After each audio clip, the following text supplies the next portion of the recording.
ओम नमो भगवते वासुदेवाय। ओम नमो भगवते वासुदेवाय। ओम नमो भगवते वासुदेवाय। नारायणं नमस्कृत्य नरं चैव नरोत्तमं देवीं सरस्वतीं व्यासं ततो जयामुदीरये। नष्टप्रायेषु अभद्रेषु नित्यं भावं सेवया भगवति उत्तमश्लोके भक्तिर्भवति नैष्ठिके। कृष्णाय वासुदेवाय देवकी नंदनाय च नन्दगोपकुमाराय गोविन्दाय नमो नमः। यं प्रव्रजन्तमनुपेतमपेतकृत्यं द्वैपायनो विरहकातराजभावः पुत्रेति तन्मयतया सर्वोविनेदोऽथं सर्वभूतहृदयं मुनिमानतोऽस्मिन् यस्यानुभावमखिलश्रुतिसारमेकम् अध्यात्मदीपमतिति तीक्षतान्तमोऽन्धं संसारिणां करुणयाः पुराणगुह्यं तं व्याससूनुमुपयामि गुरुं मुनीनाम् अभिमन्युसुतं सूतप्राहुर्भागवतोत्तमतस्य जन्ममाहाश्चर्यं करपाणि च गृहेण ओमज्ञानतिमिरान्धस्य ज्ञानाञ्जनशलाकया चक्षुरुन्मीलितं येन तस्मै श्रीगुरवे नमः। नमः ओं विष्णुपादाय कृष्णप्रेष्ठाय भूतले श्रीमते भक्तिवेदान्तस्वामिन्निति नामिने। नमस्ते सारस्वती देवे गौरवाणी प्रचारिणे निर्विशेषशून्यवादी पाश्चात्यदेशतारिणे। जय श्री कृष्ण चैतन्य प्रभु नित्यानंद श्री द्वैत गदाधर श्रीवासादि गौरभक्तवृंद। हरे कृष्ण कृष्ण कृष्ण हरे हरे, हरे राम राम राम हरे हरे। मुखं करोति वाचालं पङ्गुं लङ्घयते गिरिं यत्कृपातमहं वन्दे श्रीगुरुं दीनतारिणं परमानन्दमाधवं श्रीचैतन्येश्वरं नमो बालाय। नमस्ते गुरुदेवाय सर्वसिद्धिप्रदायिने सर्वमङ्गलरूपाय सर्वानन्दविधायिने जगद्गुरु श्रीलतोपाध्याय की जय। पतित पावन श्री गुरु महाराज की जय। समस्त वैष्णव वृंद की जय। समस्त आचार्य वृंद की।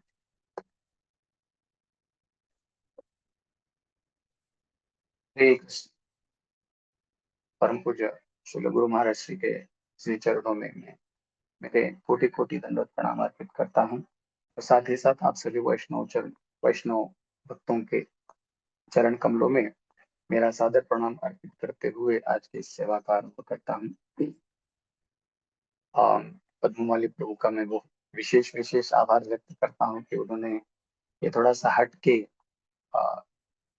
विषय हमको प्रदान किया कि आप भागवत अंतर्गत श्री हरिनाम की महिमा का थोड़ा सा उल्लेख करें या श्लोकों को अलग अलग स्थानों पर जहाँ भागवत में श्रीमद् भागवत भगवत स्वरूप भागवत ग्रंथ में भगवत स्वरूप हरिनाम की महिमा का जहाँ पर भी उल्लेख है तो उन श्लोकों को आप खोज कर उन श्लोकों को हमारे श्रोतागणों के समक्ष रखें। तो जब मैं कुछ दिनों से अध्ययन कर रहा था, पढ़ रहा था, जो रिसर्च कर रहा था, तो बहुत सारे श्लोक निकले। जैसे आप सब लोग जानते हैं कि समय का यहाँ पर बहुत ही आ, कम समय का प्रावधान है, तो इतने सारे श्लोक नहीं कवर हो पाएंगे, इसलिए हमने उसमें से कुछ लगभग 50-55 कुछ श्लोक निकले हरिनाम की महिमा के ऊपर, लेकिन हमने उसमें से कुछ गिने चुने श्लोक यहाँ पर इकट्ठा किए हैं जो मैं आपके सामने रख रहा हूँ। और जैसे पद्ममाली प्रो ने कहा कि आज और कल 2 दिन हम लोग यह सत्र चलाने वाले हैं, तो आज मैं देखूंगा कि जितने संभव हो, यदि आज पूर्ण हो जाते हैं, ज्यादा नहीं, कुछ एक 20-25 श्लोक हैं, तो आज कवर हो जाते हैं तो अच्छी बात है, वरना इसको हम कल कंटिन्यू करेंगे। और आज यदि ये पूर्ण हो जाते हैं श्लोक तो कल जैसे अजामिल उपाख्यान है, वो खास करके हरिनाम की महिमा के ऊपर ही एक अलग आख्यान सुखदेव गोस्वामी ने थोड़ा सा हटके भगवत में से कहा।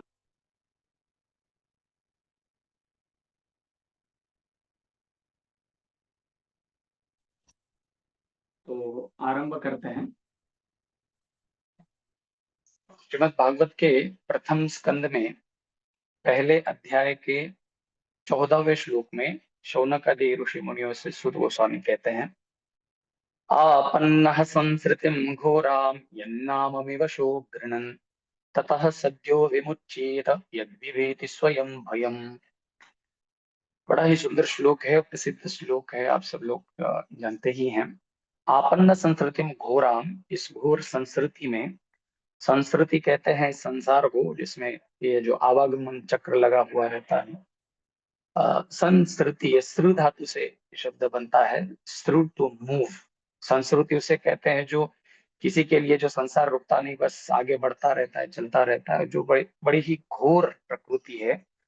अ, आपन जिसमें हर एक जीव बद्ध है, इंटेंगल्ड है, बहुत बुरी तरह से फंसा हुआ है। तो ऐसी अवस्था में भी, ऐसी बद्ध अवस्था में भी, नित्य बद्ध अवस्था में भी, या नाम विवशो गृणन, कोई जीव भगवान का हरिनाम लेता है, उच्चारण करता है, ततः मतलब उस हरिनाम के प्रभाव से, उस हरिनाम के प्रभाव से, महिमा से, सद्यः विमुच्येत, वो जीव इस भौतिक बंधन से पूर्णतया मुक्त हो जाता है। ये हरिनाम की महिमा है। जैसे ही कोई व्यक्ति प्रभु का नाम लेता है तो इस संसार से वो भव बंधन से पूर्णतया मुक्त हो जाता है। और यद विवेति स्वयं भयम, जिससे स्वयं भय भी, जिस भय से सारा संसार भयभीत है, ऐसा भय भी जिससे डरता है। जिससे डरता है, यहाँ पर ये दोनों के लिए लागू होता है। ऐसे भगवान से जिनका नाम लेने से हम लोग डर जाते हैं, ऐसे भगवान से भय डरता है, आप ऐसे कह सकते हैं। या फिर ये विशेषण यद विवेति स्वयं भयम, ततः उस नाम के लिए, नाम विश्व गृणन, उस नाम के लिए भी जैसे भगवान से भय डरता है, तो भगवान के नाम से भी डरता है, क्योंकि अभिन्नत्वात् नाम नामिनौ, भगवान में और भगवान के नाम में कोई अंतर नहीं है। तो यहाँ पर नाम की दो विशेषताएं बताई गई हैं। एक तो उसके लेने से, हरि नाम के लेने से हम लोग भौतिक संसार से मुक्त हो जाते हैं, और दूसरा भगवान का नाम भगवान से अभिन्न है, क्योंकि जैसे भय भगवान से डरता है, वैसे ही भय भगवान के नाम से भी डरता है। तथा सत्यो विमुच्येत यद विवेति स्वयं भयम, जिसे स्वयं भय भी डरता है। ऐसे पहले स्कंद के पहले अध्याय के 14वें श्लोक में सुध गोस्वामी शौनक आदि 88,000 ऋषि मुनियों से कह रहे हैं। अनुवाद। जन्म और मृत्यु के जटिल जाल में उलझे हुए जीव कृष्ण के पवित्र नाम का अनजाने में भी जप करने से तुरंत मुक्त हो जाते हैं, क्योंकि कृष्ण नाम से साक्षात भय भी भयभीत होता है।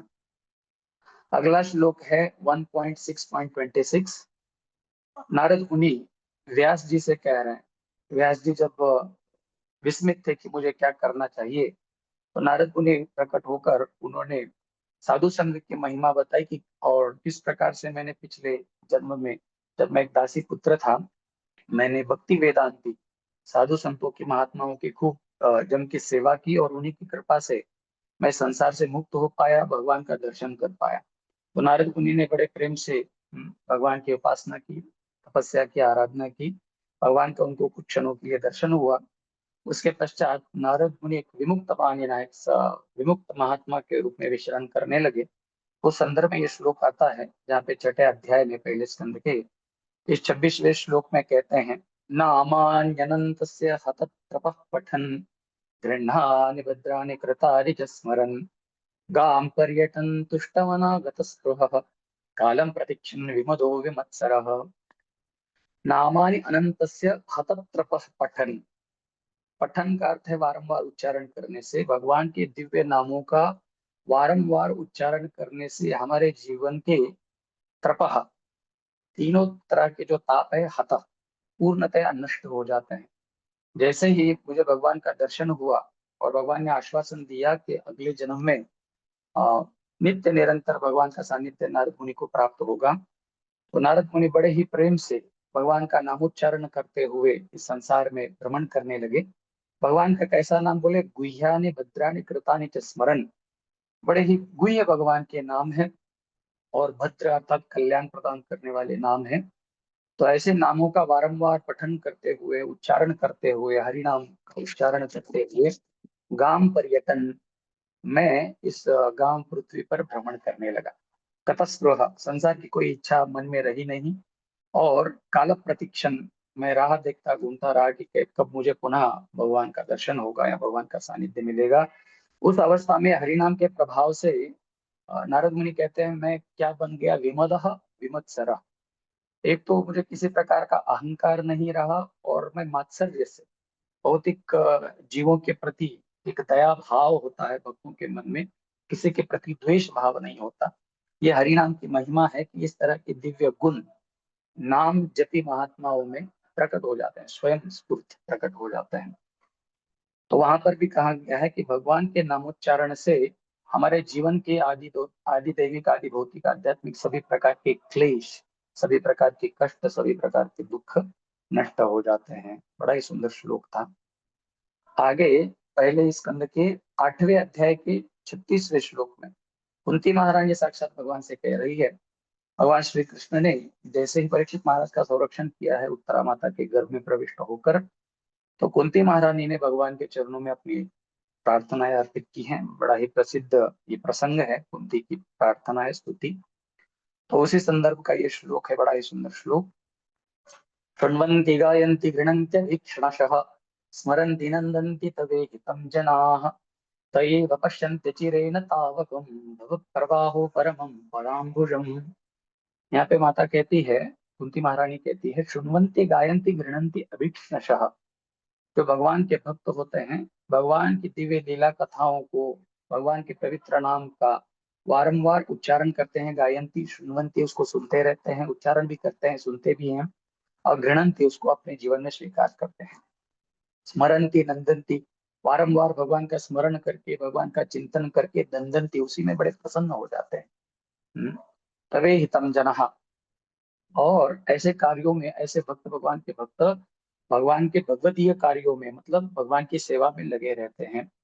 तो जो भक्त ऐसे जना है, जो इस तरह के कार्यों में भगवान के लगे हुए, नामोच्चारण में, भागवत कथा श्रवण में, भगवान की सेवाओं में, दिव्य सेवाओं में, तयैव पश्यन्ति, ऐसे ही भक्तों का अधिकार है कि वे भगवान के पदाम्बुजम, ऐसे चरणों का दर्शन कर पाते हैं जो भव प्रवाह हो।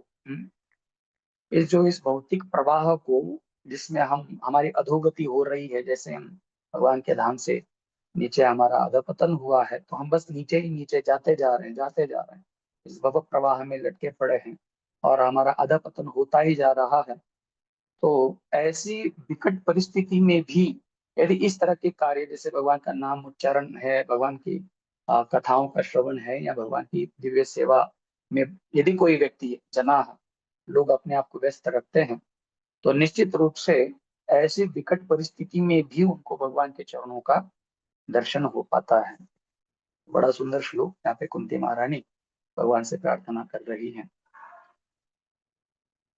अनुवाद, हे कृष्ण, जो लोग निरंतर आपके दिव्य कार्यों को सुनते, कीर्तन करते हैं, दोहराते रहते हैं, या दूसरों को ऐसा करने से भी प्रसन्न हो जाते हैं। जैसे ये हरिनाम उत्सव हम देखते हैं कि बहुत सारे भक्त अलग अलग भक्तों से हरिनाम का उच्चारण करवाते हैं, जगह जगह जाके हरिनाम जप करते हैं, कीर्तन करते हैं। तो और ऐसे कार्यों से भक्त प्रसन्न हो जाते हैं, वे निश्चित रूप से आपके चरण कमलों का दर्शन करते हैं। जो अकेले ही, भगवान के चरण के बारे में बताया जाए, अकेले ही जन्म मृत्यु की पुनरावृत्ति को रोकने में सामर्थ्यशील है। अगला श्लोक है पहले स्कंद के 9वें अध्याय का 23वां श्लोक, भीष्म देव की स्तुति, जहाँ पर भीष्म पांडवों के साथ भगवान श्री कृष्ण के समक्ष इस भाव को रखते हुए कहते हैं, भक्त्या वेश्यमनो यस्मिन् वाचा यन्नाम कीर्तयन् त्यजन् कलेवरं योगी मुच्यते काम कर्मभिः। भक्त्या वेश्य मनो यस्मिन्, भगवान, हे पांडवों, देखो, जो आपके बगल में जो प्रभु खड़े हैं, भगवान श्री कृष्ण खड़े हैं, हो सकता है आप उनको अपना भाई मानते हो, पुत्र मानते हो, भतीजा, चाचा, जो भी आप उनको अलग अलग भावों से, अलग अलग संबंधों से जानते पहचानते होंगे। ये कोई साधारण व्यक्ति नहीं है, ये साक्षात भगवान है। और यदि कोई व्यक्ति भक्त्यावेश मनो यस्मिन, जिनमें अपना मन भक्ति भाव से लगा देगा, और मन भगवान के चरणों में लगाकर वाचा यन्नाम कीर्तयन, अपने वाणी से नित्य निरंतर इस प्रभु का नाम लेता रहेगा, उच्चारण करता रहेगा, त्यजन कलेवरम, शरीर छोड़ते समय, क्योंकि मैं अभी शरीर छोड़ रहा हूँ, तो ये बात मैं अपने अनुभव की प्रत्यक्ष, मैं दृष्टा हूँ और ये बात बता रहा हूँ। त्यजन कलेवरम योगी मुच्यते काम कर्म भी। तो ऐसी परिस्थिति में शरीर छोड़ते समय भी यदि किसी का मन प्रभु में लगा हुआ है, और जिह्वा से उसके नाम, उनके नामों का उच्चारण हो रहा है, कीर्तन हो रहा है, तो ऐसे ही व्यक्ति को सही मायने में योगी कहना चाहिए, ऐसे भीष्म पितामह कहते हैं। योगी नाम अपनी सर्वेशा मद्गते अनंतरात्मनः, भगवान गीता में कहते हैं। इसी प्रकार से इसका मन भगवान में लगा है, वाणी से भगवान का नाम निकल रहा है। तो ऐसे लोग क्या करते हैं, जब शरीर छोड़ते हैं तो योग अवस्था में पहुंच जाते हैं, और मुच्यन्ते काम कर्म भी, सब तरह के कामों से, काम मतलब काम वासना, कर्म भी मतलब भौतिक किसी भी प्रकार के कर्म बंधन से वो पूर्णतया मुक्त हो जाते हैं। तो इस तरह से भीष्म पितामह कहते हैं।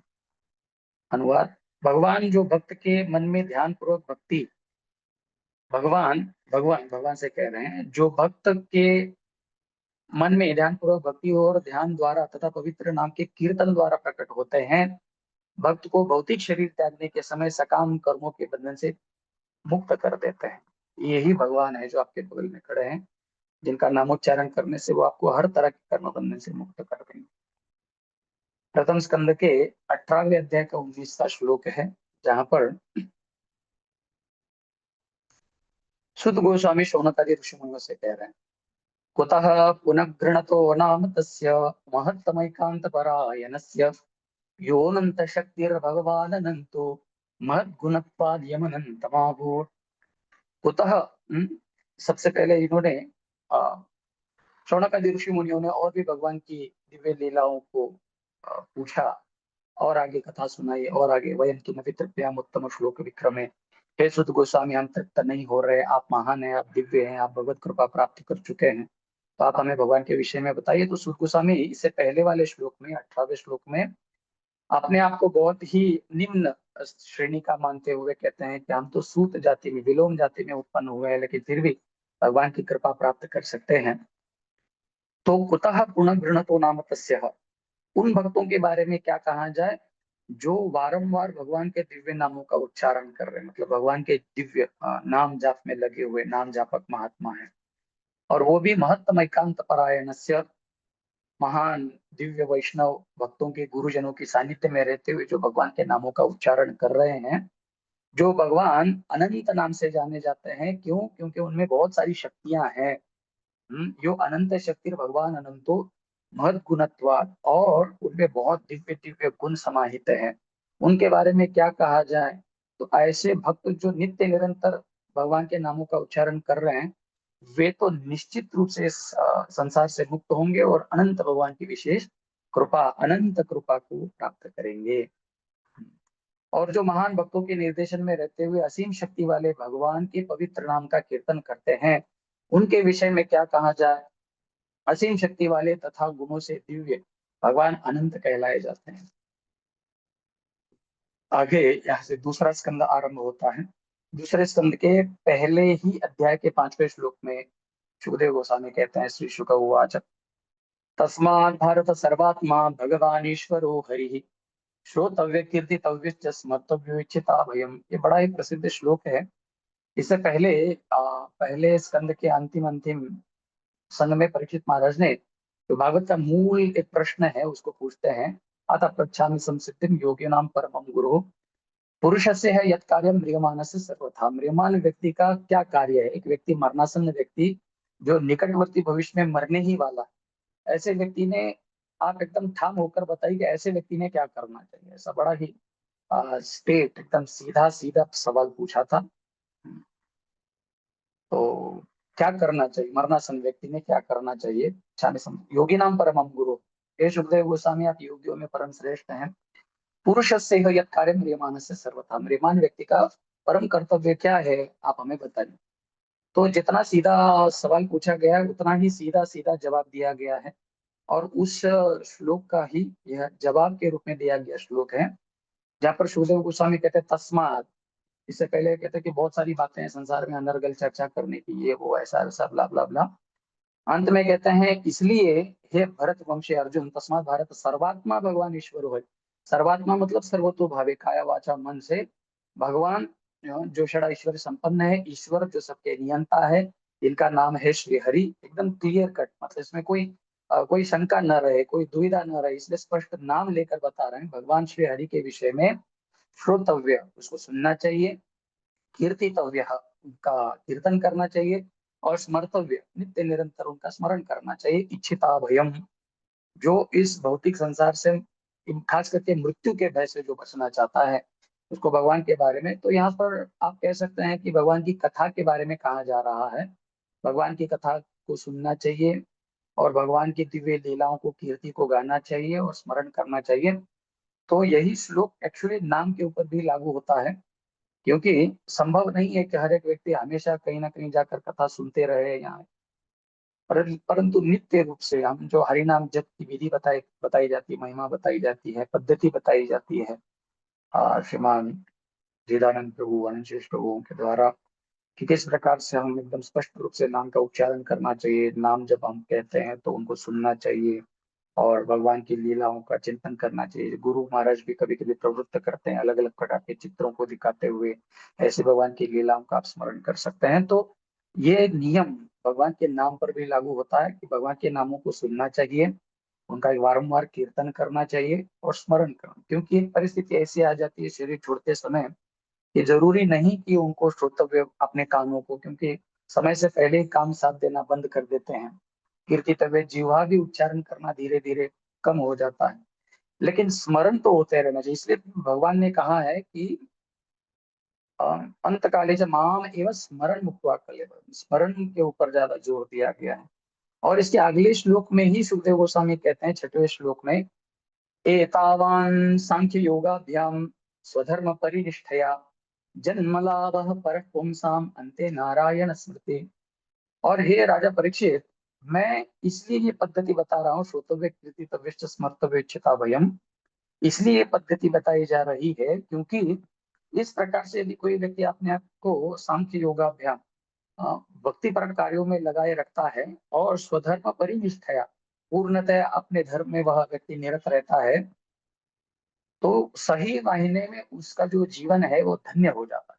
जन्म लाभ पर पुंसन, उसका जीवन धन्य हो जाता है, क्योंकि मनुष्य को जो ये दुर्लभ मनुष्य शरीर मिला है, इसका परम लाभ ही यही है, अंते नारायण स्मृति। इन तरह के कार्य, इस तरह के कार्य जिसे भगवान के बारे में सुनना, भगवान का नामोच्चारण करना और भगवान की दिव्य लीलाओं को, नामों को नित्य निरंतर चिंतन करते रहना, ये तीनों कार्य व्यक्ति को सहाय करते हैं ऐसी परिस्थिति में जब वह शरीर छोड़ रहा है। और ऐसी परिस्थिति में ये कार्य उसको सहाय करते हैं कि वो भगवान का स्मरण कर पाए, अंते नारायण स्मृति, क्योंकि भगवान अंत में जाके भगवान का स्मरण ही, जैसे भगवान गीता में स्पष्ट रूप से कहते हैं, यम यम वापि स्मरण भावन्ते जन्ते अन्ते कलेवरम, जैसा जैसा स्मरण होगा वैसे वैसी गति को व्यक्ति प्राप्त करता है। लेकिन माम एव स्मरण मुक्त्वा कलेवरम, यदि कोई व्यक्ति एकदम दृढ़ता से मेरा ही चिंतन कर रहा, तो निश्चित रूप से वो माम इति सो अर्जुन, अर्जुन वो मुझे प्राप्त होता है। तो इस तरह से इन दो श्लोकों में, बड़े महत्वपूर्ण श्लोक है जहाँ पे सुखदेव गोस्वामी परीक्षित महाराज से कह रहे हैं कि मानव जीवन की सर्वोच्च सिद्धि, जो या तो पदार्थ और आत्मा के पूर्ण ज्ञान से, या योग शक्तियों के अभ्यास से, या अपने कर्तव्य से पूर्ण निर्वहन से प्राप्त होती है। और वो सिद्धि क्या है? जीवन के अंत में भगवान का नित्य निरंतर स्मरण कर। तो अगला श्लोक है दूसरे स्कंद की पहले अध्याय का 11वां ही श्लोक है, बड़ा सुंदर श्लोक है। एतन्निर्विद्यमानानां मिच्छतामकुतो भयं योगिनान्तर्निर्णीतं हरेर्नामानुकीर्तनम्। एतन्निर्विद्यमानानाम् इच्छिता अभयम, इच्छिताम अकुतो भयम योगिनाम निर्णीतम हरेर्नामानुकीर्तनम्। यहाँ पर एक निर्णित कार्य को बताया गया है, निश्चित रूप का कार्य दिया गया है जिसको हर किसी को करना ही पड़ता है। यहाँ पर जीवों की 3 श्रेणियों को बताया गया है। 3 तरह के लोग इस संसार में होते हैं। कौन कौन तरह के लोग? सबसे पहले तो ऐसे लोग हैं जो इस संसार से पूर्णतः विमुक्त हैं, विमुक्त मानिना। ऐसे लोग जो, जिनको संसार से उत्तम अधिकारी, जिनको इस संसार से कोई लेना देना नहीं, निर्मुक्त महात्मा, सुखदेव गोस्वामी जैसे, चार कुमारों जैसे, ऐसे लोग। और दूसरी कैटेगरी कौन सी है? मुमुक्षु लोग, जो इस संसार से उब गए हैं, भगवान के धामों को प्राप्त करना चाहते हैं, भगवान को प्राप्त करना चाहते हैं। और बहुत सारे ऐसे लोग जो इस संसार में बेचारे अटके पड़े हैं, लटके पड़े हैं, भौतिक कामनाओं के द्वारा त्रस्त है, ग्रस्त है, कर्मी लोग आप कह सकते हैं। एक है कर्मी, मुमुक्षु और विमुक्त। ये तीनों तरह के लोगों के लिए बताया गया है। हे राजन, अनुवाद इस प्रकार से है महान अधिकारियों के बताए मार्गों का अनुसरण करते हुए भगवान के पवित्र नाम का निरंतर कीर्तन करना सभी के लिए सफलता का निस्संदेह तथा निर्भीक मार्ग है।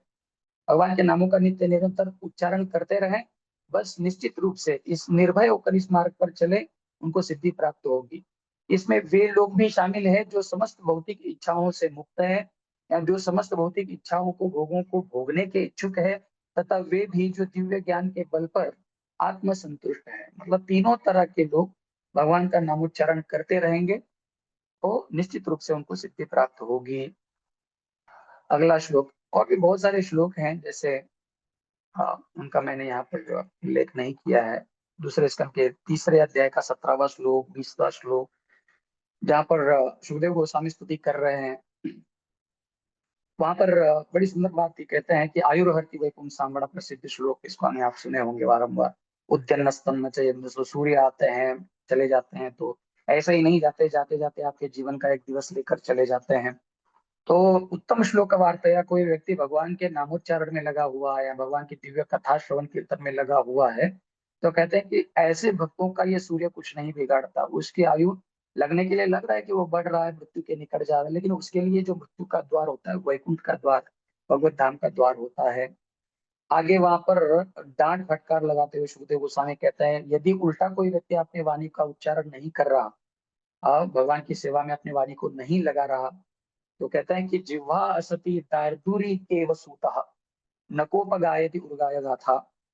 ये दूसरे स्कंद के तीसरे अध्याय का विश्वास श्लोक, जहाँ पे कहते हैं कि यदि जिसकी जिह्वा भगवान के नामों का उच्चारण नहीं कर रही, तो वो तो मेंढक की जिह्वा जैसे, जो मेंढक अनर्गल टर टर टर टर करता रहता है इस आशा में कि कोई सुंदर सी ऐसी एक मेढकी आकृष्ट हो जाएगी, लेकिन वास्तव में क्या होता है कि भयंकर काल सर्प आकर उस मेंढक को खा जाता है। चौथे अध्याय में, अगले ही अध्याय में, जहाँ पर सुखदेव गोस्वामी भगवान के दिव्य भगवान का स्मरण कर रहे हैं, कथा आरंभ से पहले मंगलाचरण कर रहे हैं, तो उस संदर्भ का ये बड़ा प्रसिद्ध श्लोक, यत् कीर्तनम यत् स्मरणम यदीक्षणम यद वंदनम यत् श्रवणम यदर्हणम लोकस्य सद्यः विदुनोति कल्मषम तस्मै सुभद्र श्रवसे नमो नमः। भगवान को प्रणाम करते हुए कहते हैं कि जिन भगवान को वंदन करना, उनके बारे में सुनना, आ, या उनका नामों का कीर्तन करना, स्मरण करना, ईक्षणम, जिनका दर्शन करना, जिनके सेवाओं को, जिनकी कृपा को ग्रहण करना, लोकस्य सद्य विदुनोति कल्मषम, भगवान के इस तरह के कार्यों से क्या हो जाता है कि जीवों का हर तरह का कल्मश, जीवन के जो अभद्र हैं, वो विदुन होती, विशेष न धुनोती, बहुत अच्छी तरह से वह साफ हो जाता है, एकदम शुद्ध हो जाता है। ऐसे भगवान के दिव्य नाम, ऐसे भगवान को तस्मै सुभद्र से नमो नमः गुरुदेव गोस्वामी कहते हैं। तीसरे स्कंद के 9वें अध्याय के 15वें श्लोक में, जहाँ पे ब्रह्मा जी भगवान की स्तुति कर रहे हैं, और ब्रह्मा जी वहां पर एक बात बताते हैं भक्तों के विषय में। ब्रह्मा जी बता रहे हैं, यस्यावतार गुणकर्म विडम्बनानि नामानि ये सुविगमे विवशा गृह्णन्ति तेनैकजन्म शमलं सहसैव हित्वा संयान्त्यपावृतामृततमजं प्रपद्ये। तो जहां पर ब्रह्मा जी कहते हैं, यस्य अवतार गुण कर्म विडम्बनानि, भगवान के नामों के बारे में, गुणों के बारे में, उनके दिव्य कार्यों के बारे में क्या बताया जाए, विडम्बना, ये बड़े विचित्र हैं। कोई व्यक्ति सामान्य बुद्धि से इन दिव्य नामों को और उनकी कथाओं को नहीं सुन सकता, नहीं समझ सकता। आगे कहता है, नामानि ये सुविगमे विवशा गृह्णन्ति, कोई व्यक्ति ऐसे ही दिव्य भगवान के नामों का, रहस्यमय नामों का बारंबार उच्चारण करता है, तो उसे क्या होता है, शमदम सहसैव हित्वा, और वो भी कहते कहते हैं अनेक जन्मई, अनेक जन्मों के अनंत काल से अर्जित किए हुए जो मल है उसके जीवन में, जो अ, जो अलग अलग प्रकार के दुख कष्ट हैं जो उसने अर्जित किए हैं अनंत जन्मों में पाप करते हुए, तो उससे वो क्या हो जाता है, सबसे पहले मुक्त हो जाता है भगवान के नामों का उच्चारण करने से, और वो आपके चरणों को प्राप्त करता है, आपकी कृपा को प्राप्त करता है। भगवान की स्तुति में कह रहे हैं, जिनके अवतार गुण अनुवाद इस प्रकार से है, और कर्म सांसारिक कर्मों की रहस्यमय नकल है, उनके चरण कमलों की मैं शरण ग्रहण करता हूँ। ब्रह्मा जी कह रहे हैं, जो मनुष्य इस जीवन का त्याग करते समय, चाहे अनजाने में ही सही, उनके दिव्य नामों का स्मरण करता है, उनके अनेक जन्मों के पाप तुरंत धुल जाते हैं और वह उन्हें अवश्य प्राप्त कर लेता है। भगवान के चरण कमलों को, जिनका आश्रय यहाँ पर ब्रह्मा जी ग्रहण कर रहे हैं। तो अगला श्लोक है तीसरे स्कंद के 29वें अध्याय का 18वां श्लोक, जहाँ पर कपिल मुनि माता देवहूति से कह रहे हैं, आध्यात्मिकानुश्रवणान् नाम कीर्तनाच्च मे आर्जवे नार्य संगेनः निरहं क्रियया तथा।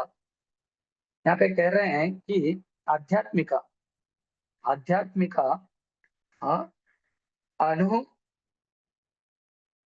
आध्यात्मिकानुश्रवणात् नाम संकीर्तनाच्च में, मेरे नाम के बारे में और आध्यात्मिक कार्यों के बारे में यदि कोई व्यक्ति, कपिल मुनि कहते हैं, भक्त जो सदैव आध्यात्मिक विषय के बारे में सुनने का प्रयास करते रहते हैं या करते रहना चाहिए, और जो अपना समय भगवान के पवित्र नाम का जप करने में लगाते हैं, लगाना चाहिए, उनका आचरण सदैव सीधा और सरल होना चाहिए। और यद्यपि वह ईर्ष्यालु न होकर सभी के प्रति मैत्रीपूर्ण व्यवहार रखता है, फिर भी उसे उन लोगों की संगति से बचना चाहिए जो आध्यात्मिक रूप से उन्नत नहीं है।